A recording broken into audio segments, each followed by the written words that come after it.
This was the worst experience of my life, but believe it or not, it was in this soul-shriveling battle for hope that I rediscovered a soul-filling faith. These are the kinds of times faith is really made for, after all. As long as life is comfortable and convenient, we can make do with a comfortable and convenient Christianity. As long as life is easy, we can manage with an easy believism. But in our lowest moments, a superficial faith won't hack it. During that time, for about a year, I vacillated between an inconsolable sadness and a dangerous numbness. I spent countless nights face down on the floor of that guest bedroom, begging God to do something for me. To do what, I wasn't sure. I just knew I needed Him to fix it. You pray totally differently when you feel your very life is at stake. I had come to the end of my rope. And then one night, circumstantially no different from any of the previous nights, something different happened. I was crying into the carpet as I had hundreds of times before, pleading with God to help me, and there was a change. I felt as if God reached through the roof into that room and grabbed me in His hand. I was reminded of the message of the gospel, the good news that God loves even sinners like me, and that God approves even of sinners like me because of the saving work of Jesus. It wasn't a message I didn't know. It wasn't a message I hadn't heard before. But I heard it that night, as if for the first time. In a very real way, at the moment I most deserved to be utterly alone and rejected, Jesus came into that room, sat on the floor next to me, put His arm around me and said, "It's going to be okay."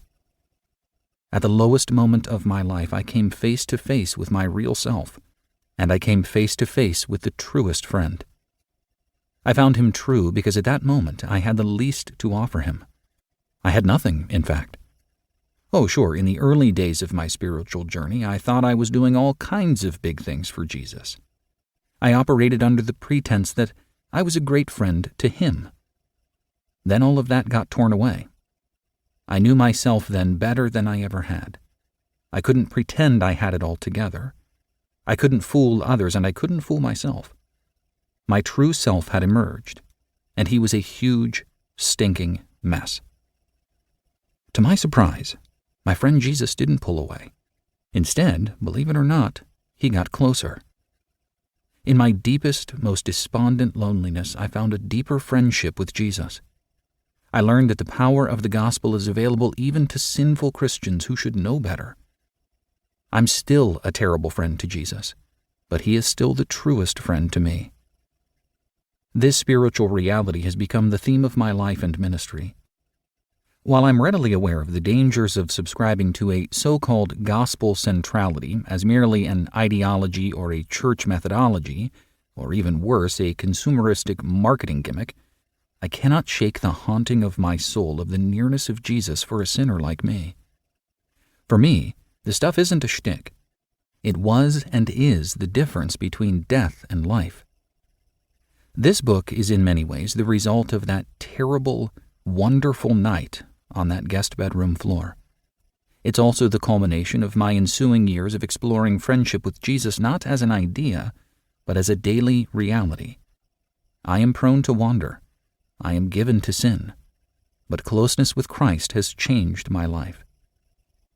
The possibility of friendship with Jesus is the greatest hope any soul could ever have. It is my prayer that by listening to this book, you will share this hope with me. We'll begin by exploring some of the hardships of connection and the pitfalls of relationships.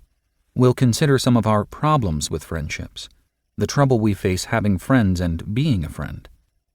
But we'll come out on the other side of that just staring into the wonder of Christ and all that He is to us and with us and for us. If you'll let me be your friend, just for this little leg of your spiritual journey, I'll help you find the Holy One who loves to make friends with sinners.